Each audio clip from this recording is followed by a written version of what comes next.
Hello hi नमस्कार। Plated bye मिस्टी को आपण मानक बहुत बहुत स्वागत। चलतु स्टार्ट करवा आज रेसिपी। मोर तावा फ्राए बनैबा प्रथमे चिकेन लेग पीस को नियंतु और ताकू भल भाव सफा कर दियंतु। चिकेन को मैरिनेट करने आवश्यक सामग्री स्क्रीन रे मेंशन होईची, से सबू को मिसाई चिकेन को प्रॉपर्ली मैरिनेट कर दियंतु।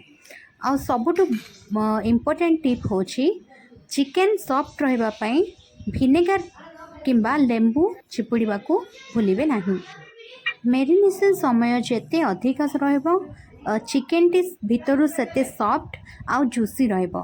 तो ध्यान रखिबे मेरिनेशन सबु बेले 2 रु 3 घंटा निहाती रखिबा को चेष्टा करिवे। आपण सोरिष तेल बदल रे रिफाइंड तेल भी यूज करि परिबे, किंतु सोरिष तेल रे चिकेन रो टेस्ट टी बहुत भल आसी थाए। मेरिनेशन रो दहीटी मोटा नेबा को चेष्टा करिवे, नहले चिकेन रो बहुत पानी छाड़ी थाए। एबे ये सबु इंग्रेडिएंट को भल रे मिसाई ताकू 2 रु 3 घंटा रेस्ट करबा को छाड़ी दियंतु। वर्तमान चिकेन टी भल भावे मेरिनेट हो सारी।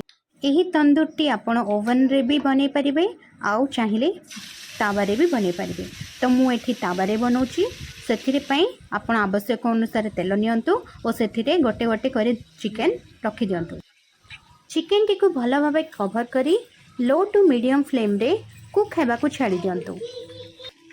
चिकेन टी हमर ऑलमोस्ट कुक हो सारी। रेसिपीटी जदि भल लगी थाए निश्चय लाइक शेयर सब्सक्राइब करेंगे। रहिली नमस्कार। पुणी देखा आ गोटे नुआ रेसिपी रे। धन्यवाद।